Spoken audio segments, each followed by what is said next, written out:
Okay, time for a new video, and whether you are somebody new to my channel or you are returning to my channel to watch this video, it is greatly appreciated. As always, apologies if I stumble over my words going forwards, because I film these videos in one go, and if the quality is pretty poor, apologies for that as well. Sadly, it cannot be helped. Hopefully at some point in the future it will be better, but for now, this is the best I can do. If there's any lag, sorry about that. So, today is yet another installment in my long-running series where I take a look back at older editions of the Eurovision Song Contest. This series started a long time ago with the 2003 edition, the very first contest that I remember watching, and today I'm going to be talking about the 60th edition of the Eurovision Song Contest, which took place in 2015 in Vienna, in Austria, for the first time since 1967.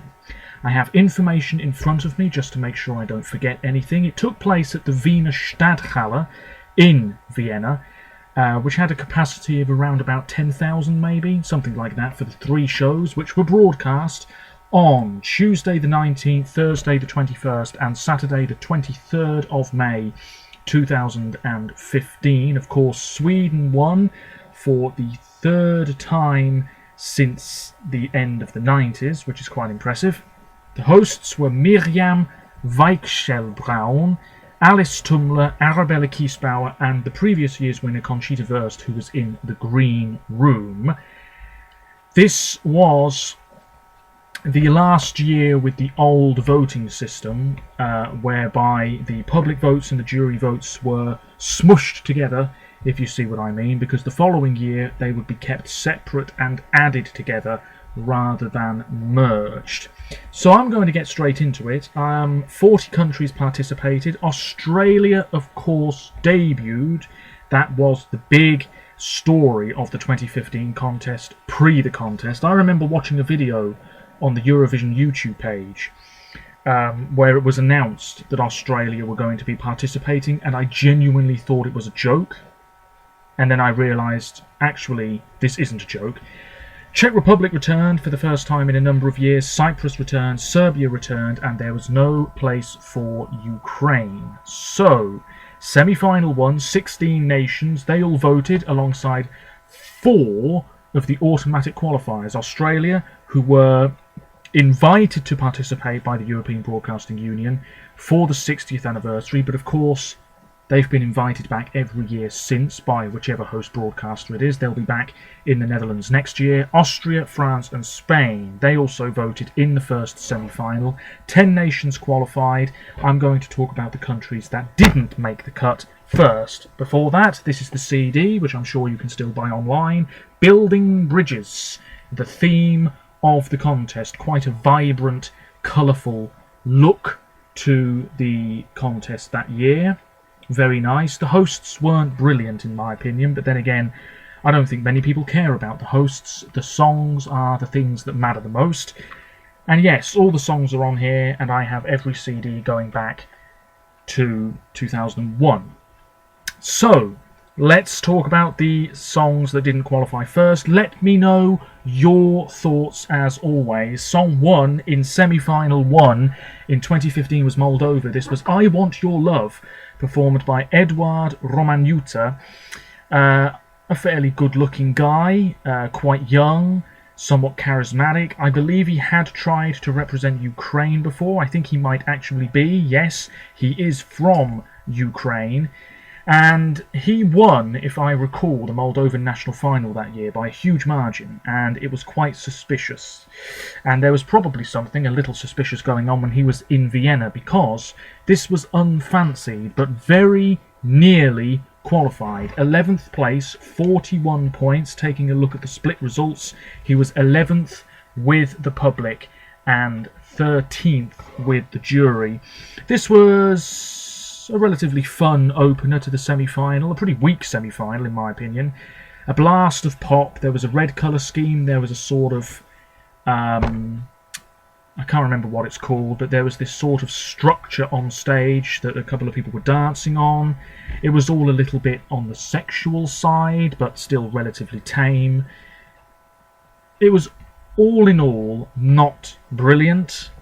Vocally it was alright, but there was nothing truly amazing about this, and it didn't qualify. Song 4 was the Netherlands. Now, the Netherlands had been rejuvenated a little bit after years of failure. They finished in the top 10 in 2013. They finished second in 2014, but they failed to qualify in 2015.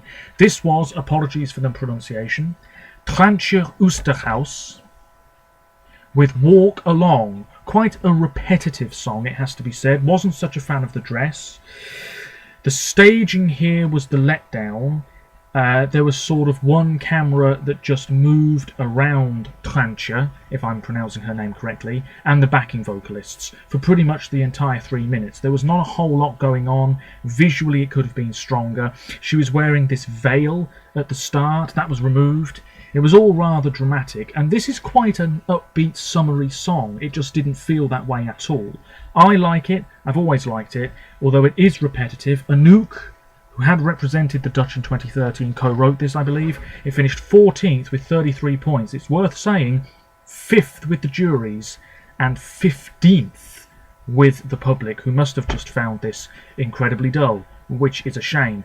Then we move on to Finland. Well, this was song 5 in the first semi-final. Aina mun pitää, which means I always have to, performed by Pertti Kurrikan Nimi Päivät, a group of musicians all with special needs. Now, I can understand why the Finnish public voted for this song, and to be honest, I'm glad this was in the Eurovision lineup, but the song itself, pretty poor, it has to be said. This was metal, I guess, heavy rock.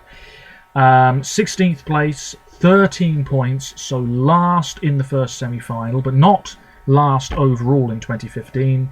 In the split results, Finland would have qualified if 100% televote. They were 10th. The juries put Finland last with 1 solitary point, which I believe came from... I don't quite know. Anyway, it doesn't really matter. This was over very quickly. It was about a minute and a half long. Flashing lights, gravelly voice of the lead singer, shouting into the microphone. It was very different and it stood out, but it really wasn't that great a song. And I like rock. I don't mind this type of music, but I don't think this was very good at all. We then move on to Macedonia.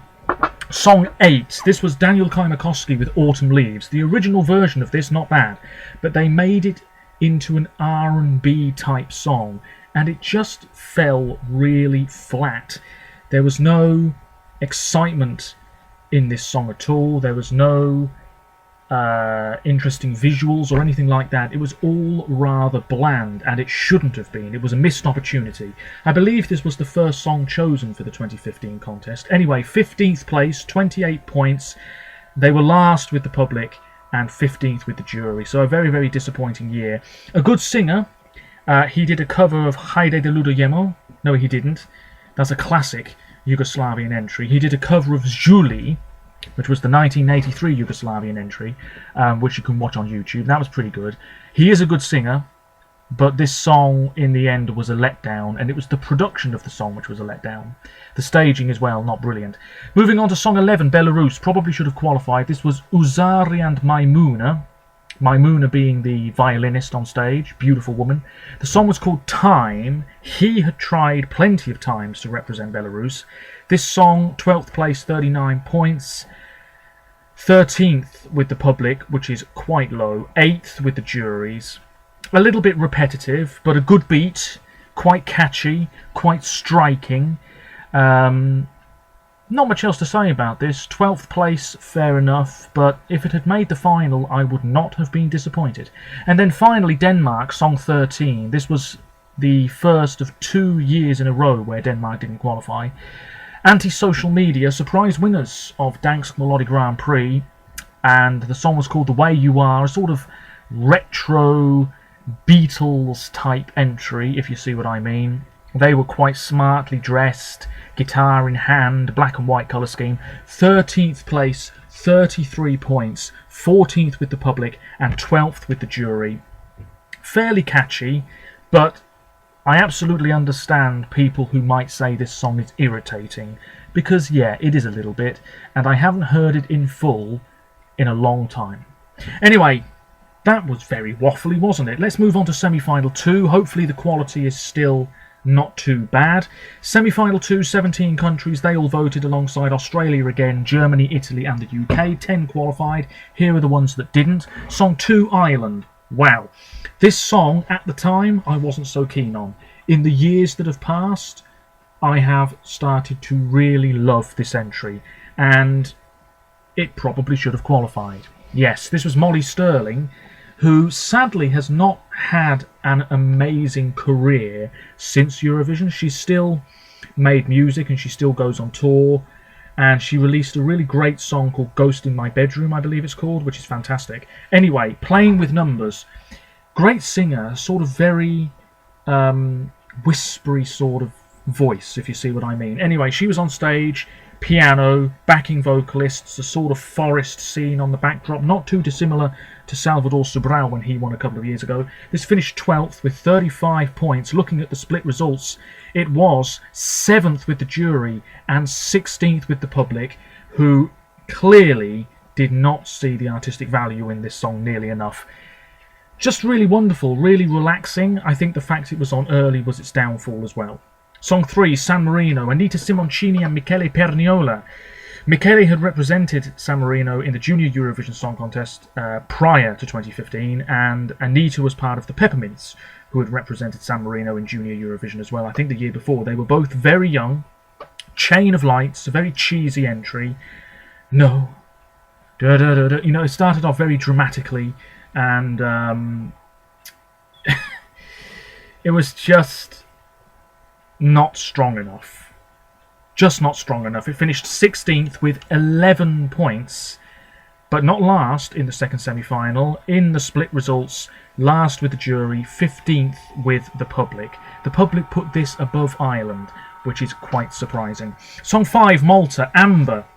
Absolutely crushed the opposition in the Maltese national final. She had been a backing vocalist for Kurt Kalea in 2012. This song was called Warrior. One of two songs, called Warrior in 2015. This finished 11th with 43 points. It was tipped to do quite well, but in the end it missed out on the final. This finished 5th with the jury. The juries always love Malta. And 12th with the public. So it was the public who let Amber down. This was a powerful song, great vocals, a sort of fiery scene on the LED screen. But in the end, it came up short. Then we have Portugal, song 7, Leonor Andrade with How Mar Que Nos Separa, which I believe translates as There Is a Sea That Separates Us. Performed in Portuguese, of course, 14th place, 19 points. This was 13th with the public and the jury. Not bad, perhaps a little more theatrical than it needed to be. Visually, it wasn't that strong. Vocally, it was okay. She was really going for it, you know, clapping her hands like this at one point, if I recall. Not bad, a little underrated, but not brilliant. Then we move on to the Czech Republic, their big return. And this, to this day, is a bit of a fan favourite, although I've never been that keen. This was Hope Never Dies, performed by Marta Jandova and Václav Noid Barta. Male-female duo. At one point, she takes off her heels and throws them onto the stage. 13th place, 33 points. This finished 10th with the public, 12th with the juries.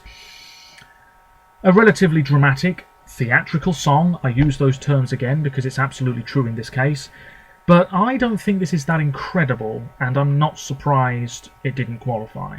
Not bad, vocals were fine, but not that amazing. Song 12 was Iceland, and I was really disappointed this didn't qualify. It's a terrific song. The studio version is great, live not so great. She was very nervous, very young at the time. Maria Olasdottir with Unbroken. This was Frozen, before Frozen was released in cinemas. I think this was pre-Frozen. Yes, I think so. Anyway, it doesn't really matter. This song, you had the Northern Lights on the backdrop. She was wearing a sort of pinkish dress, I can't quite remember. Barefoot. Really nice song. Really is. But in the end, I think she suffered from nerves and perhaps a lack of support. This finished 15th with 14 points. 14th with the public and 15th with the juries. A real shame. And then we move on to Switzerland. Song 14, Melanie René won the Swiss national final with Time to Shine. This finished last, 17th, with 4 points. Officially the worst song of 2015.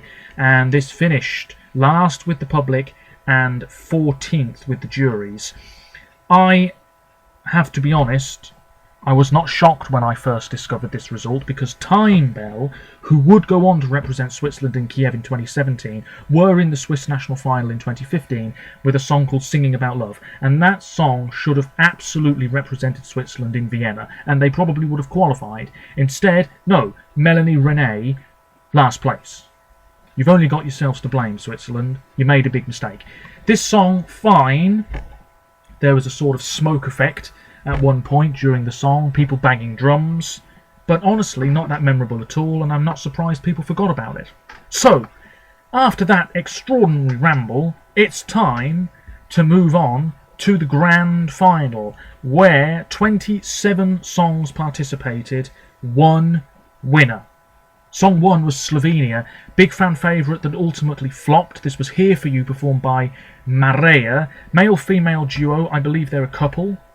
She was wearing headphones, he was playing the piano, or pretending to play the piano, and he was a backing vocalist the year before for Tinkara Kovac. This was quite a contemporary song with a good beat, quite radio-friendly, pretty good stuff for Slovenia, but on first was always going to be difficult. This finished 14th with 39 points, and it's well worth saying that the front-runners in the 2015 contest were so far ahead of everybody else, so far ahead. And a lot of countries received very, very low points.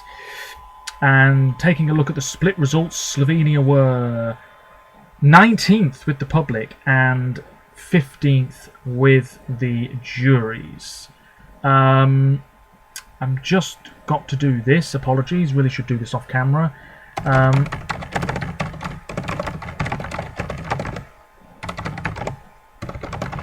There we go, sorry about that. Now I'm going to press that and that. So Slovenia, yes, not a bad song, but in the end, a bit of a flop. It has to be said. Let me know your thoughts. Song 2, France. Oh dear, not a bad song, but on early, forgettable. Great staging. I really thought this came across as very powerful. This was N'oubliez pas, which I believe means don't forget. Yes, performed by a really good singer, Lisa Angel. She was in a black outfit. She was joined by other people at the end of the song. There was a sort of story going on behind her on the backdrop. Powerful, great vocals, but everybody knew this was going to struggle. 25th place, 4 points. This was 26th with the public and 19th with the juries. Song 3, Israel. Fun, really great young musician who we saw this year, of course, at the start of the grand final. Nadav Gedge. Hopefully I'm pronouncing that correctly. Golden Boy. This was colourful, this was charismatic, this was confident. Imri Ziv, who would represent Israel 2 years later, he was on stage.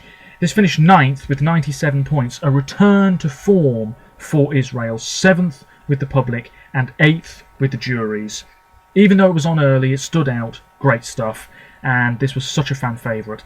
I'm realising that I'm not going through the qualifiers for the final and their results in the semi-final, but I don't think it matters too much, and you can check them online anyway. Song 4, my personal winner. One of my favourite Eurovision songs of all time, and you can watch 2 videos where I talk about my favourite Eurovision songs of all time on my channel. I filmed them a little while ago, but this song, Estonia, this was a huge fan favourite, and I was so hoping it was going to win, but in the end, maybe it wasn't quite strong enough. This was Alina Borden and Stig Rasta. Stig, the guy, tried loads of times to represent Estonia. Finally, he was on the Eurovision stage. Elina, younger, beautiful, fantastic vocals. Goodbye to Yesterday. There was very much a story to this song. 7th place, 106 points. It was all very well done. It was like a play in 3 minutes. It was really great. Stig cleared off at the end and a single tear down Alina's cheek. Absolutely fantastic. This finished 5th with the public. That's fantastic. 11th with the juries, who should have known better. Song 5, the UK. Well, what can I say? The UK, the BBC, clearly thought, stuff this, let's make complete fools of ourselves. Once again, on the Eurovision stage. This was Electro Velvet, a male-female duo. I don't know if they're still making music. Something tells me they are, but I'm not sure. Anyway, Still in Love with You, Electro Swing, because that's going to go down a storm at Eurovision. This finished 24th with 5 points, 24th with the public, and 23rd with the juries. Extraordinary. This wasn't a bad performance, but it was so cheesy and so obviously going to flop. And I think everybody was just embarrassed by this here in the UK. Not one of our best, no doubt about it. Then we move on to Armenia. Surprise qualifiers here. Song 6, Genealogy, a group of Armenians who are from across the globe. And one of them was Anush, I believe. Inga, who had represented Armenia with her sister Anush in 2009. She was one member of this group. Quite a shouty, slow build of a song. Face the Shadow. It was originally called Don't Deny, I believe. It finished 16th with 34 points, and in the split results, Armenia were 11th. That's unbelievable with the public, and 22nd with the juries, who I have to say got this right. Not a brilliant song, a sort of purple colour scheme. Nothing really amazing about this, but there we are. Song 7, Lithuania. This was fun. Cutesy stuff. Monica Linkite and Vaidas Baumiller. I think they were a couple. They probably still are. Good chemistry between the two of them. They kissed on stage, as did the backing singers. This time finished 18th with 30 points in the split results. 16th in both the jury and public vote. This was colourful, fun, sweet, but ultimately never really going to do that well. Song 8, Serbia. This punched above its weight. This was Bojana Stamanov, really great singer, really went for it. The staging was a little bit messy, got to be honest. Beauty Never Lies. This was unfancied. Nobody was really rooting for this, and then come Eurovision, there were lots of people supporting this song. It finished 10th with 53 points, 10th with the public, and 24th with the jury, so a big difference there. It's not a bad song, but not one of my favourites. The next song is one of my favourites, my second favourite, from 2015, Norway. Mørland, Kjetil Mørland, tried to represent his country this year with a really fantastic song, should have done better. And Deborah Scarlett, who I believe was born in Switzerland, ginger hair, beautiful woman. Anyway, A Monster Like Me, really great professional song, simply staged, white outfits, decent vocals, beautiful stuff. The music video, where it's like a dinner party gone wrong, also fantastic. 8th place, 102 points. The split results, Norway were 17th with the public. That's absolutely outrageous. Great song that should have done a lot better. 7th with the juries, they got it right. In the end, 8th place, not too bad. We'll leave the winner for now. Song 11 was Cyprus. Nobody really expected this to go through.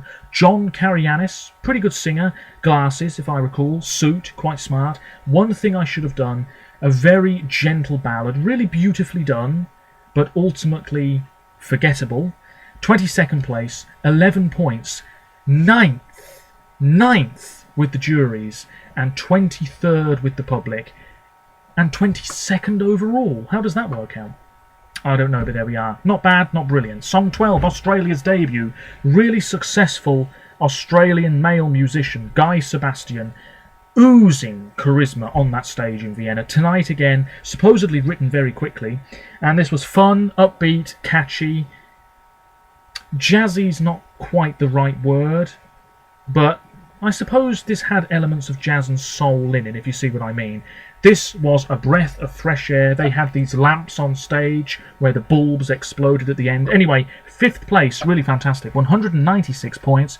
They finished 6th with the public and 4th with the juries. Not much else to say, solid stuff. Belgium, Song 13. This is a huge fan favourite even to this day. Eurovision fans want him back for 2020. Loic Notte, great voice. I mean, he was fantastic on stage in Vienna. Rhythm Inside, a contemporary, cool, strange, mysterious, radio-friendly, hypnotic sort of song. The staging was fantastic. Suri, who represented the UK in Lisbon last year, was on stage with them. 4th place, 217 points. This was the start of the revival for Belgium in the contest, but of course, in recent years, that revival has come to a stuttering halt, if you see what I mean. 4th with the public and 5th with the jury. There was a lot of white, but this was really striking and really well done. Austria, song 14, and this was a typical example of a host nation failing on home soil. This was the Makes, a band, bloke behind a piano, which then went up in flames. I Am Yours, not a bad song, but really quite slow-paced, and people were just going to forget it, and they did. 0 points. That's harsh. How this works out, I don't know. Austria were last in the public vote with 0 points, but finished 13th with 40 points in the jury vote, and yet they finished with 0 overall. How does that work out? I have no idea. Very harsh. Then we move on to Greece. Song 15, not bad, not brilliant. I keep saying that, but it's absolutely true. Maria Elena Kyriakou, sort of a shimmery silver outfit, lots of blue, one last breath. It was quite a breathy song, if you see what I mean. 19th place, 23 points. Not a great result for Greece, it has to be said. 21st with the public, 18th with the jury. Nothing else really to say about that. Montenegro, their most successful entry in Eurovision history to date. This was Knez with Adio, which I believe means goodbye, performed in Montenegrin, 13th place, 44 points. I believe this was written by Željko Joksimovic, who's been involved with Eurovision as a host and a songwriter and a singer multiple times. This was quite a jaunty, catchy, really good Balkan entry, and 13th place, in all honesty, well deserved. 18th with the public, 12th with the juries. Have a drink. Germany next. Song 17, this was Anne-Sophie with Black Smoke. It wouldn't have been her. Andreas Kummert with Heart of Stone. Give me back my heart of stone. Da, da, da. That was a great song. He decided at the last minute, you know what? I don't want to go to Eurovision. What a big mistake. Black Smoke went to Eurovision instead. Not a bad song, but yeah, I don't think anybody really expected this to finish high up on the leaderboard. This finished last, with Austria, on 0 points. However, the public put it 25th with 5 points, the juries gave it 24 and put it in 20th place, and yet it received 0 overall. Doesn't make any sense to me. This was quite a sultry, sexy number, very slinky stuff. They had lights on stage. It looked good and sounded good, but it wasn't incredible. Then we move on to Poland. I'm saying it now, this is, without question, in my opinion, one of the weakest Eurovision songs of the past 20 years. This song, in my opinion, is so bad. I'm just saying it now. This should never have qualified. This was Monika Kuzinska, female musician in a wheelchair, with In the Name of Love. 23rd place, 10 points. If you like this song, fair enough, but for me, this is awful. It's so dreary. Oh my word. And I'm telling you now, Poland, you have sent some great Eurovision songs in the past. In 2014 you had a great song. This, on the other hand, this was not it. And I'm not surprised it struggled. In the split results, Poland were 15th with the public and last with the juries, who I have to say had some sense with this one. It was just so bland. So bland. Anyway, Latvia, song 19. This was their best result for a long time. Aminata, great singer, red dress, belting this song out. Quite contemporary and cool and different. Excuse me, for Latvia, quite different. This was Love Injected, not a great name for a song, but there we are. 6th place, 186 points. Not many people predicted that pre the contest. This was 8th with the public and 2nd with the juries, who clearly appreciated those vocals, and they were fantastic. I've never been a huge fan of this song, but I appreciate good voices, and this was a great voice. Then we have Romania. This was a very successful Romanian band, Voltaj, with De la Capat. And there was a story behind this song, which I can't quite remember, something to do with a little boy. It translates as From the Beginning, and it finished 15th with 35 points, which isn't too bad. I've always quite liked this song. 12th with the public and 21st with the jury. Not bad, but not brilliant. That should be some sort of catchphrase on my channel. Anyway, Spain, song 21. What a flop. What a flop. David De Gea's girlfriend, and I believe still David De Gea's girlfriend, Edurne with Amanecer, which means dawn. This was a dramatic, very sort of grand piece of music. It finished 21st with 15 points. Everybody forgot about Spain, and this was one of the favourites to win. I never understood why. 20th with the public and 25th with the juries. This just wasn't as amazing as it should have been. I think she was alone on stage, all these grand gestures.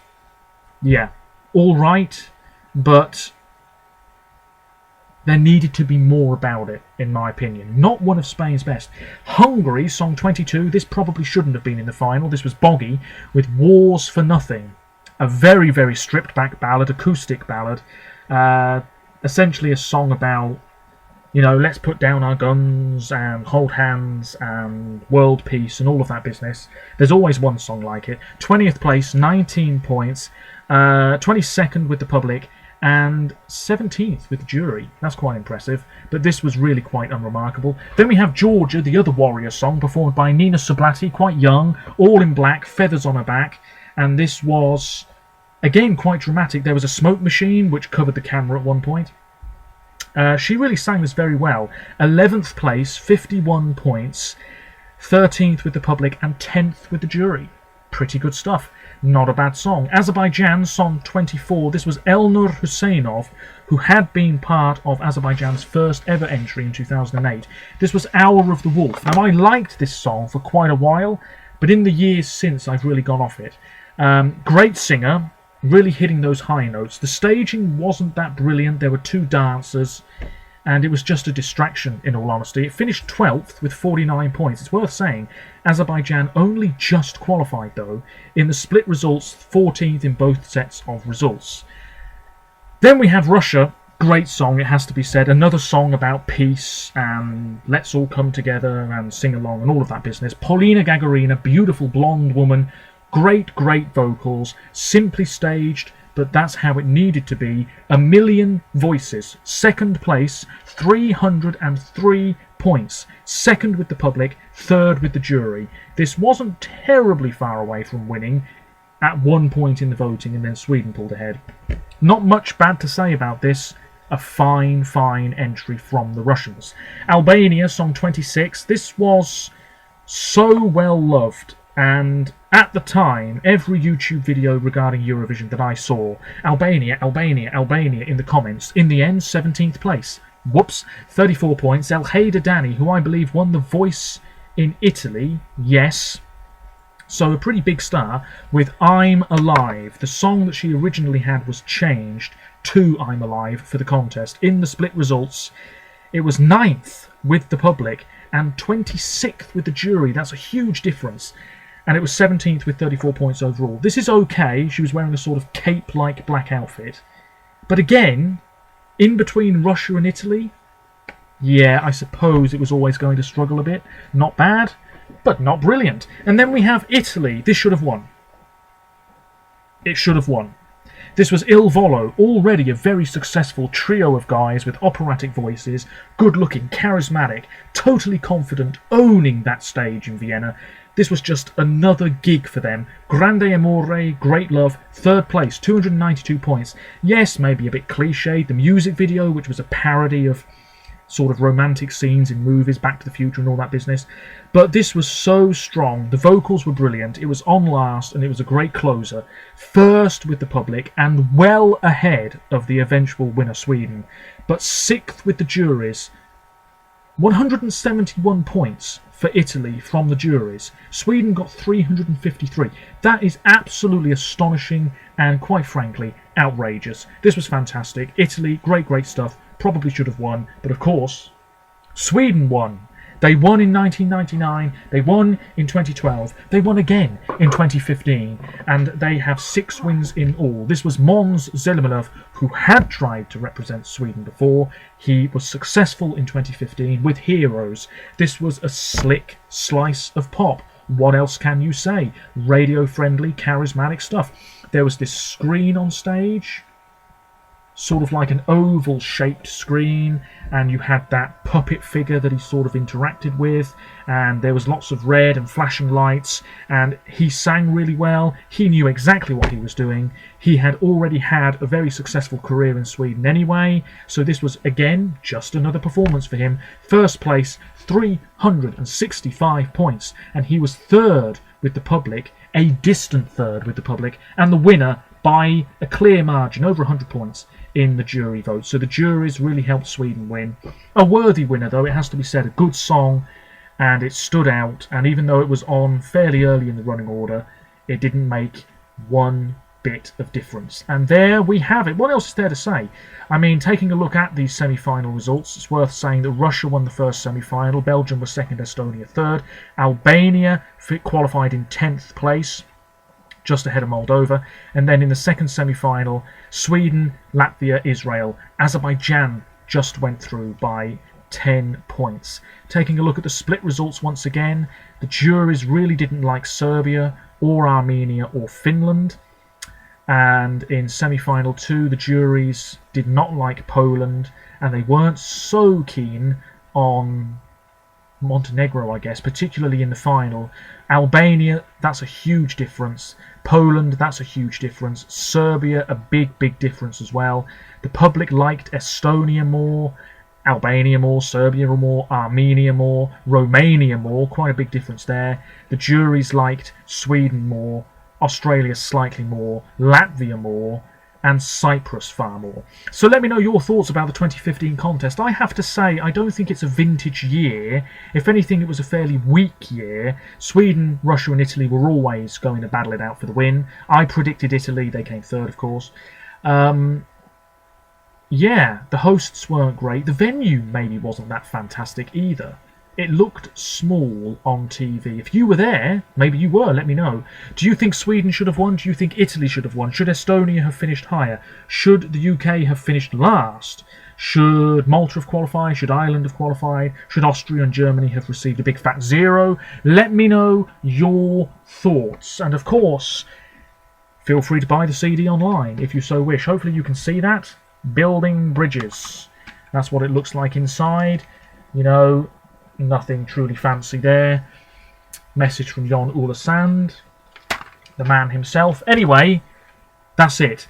My next video, I don't know what it will be about. I don't know when I'm going to film it. I should say that I have a lot of university work to be getting on with now before the end of the year. An extraordinary amount. So I might not have as much time to film videos, but I'm still going to try and fit some in.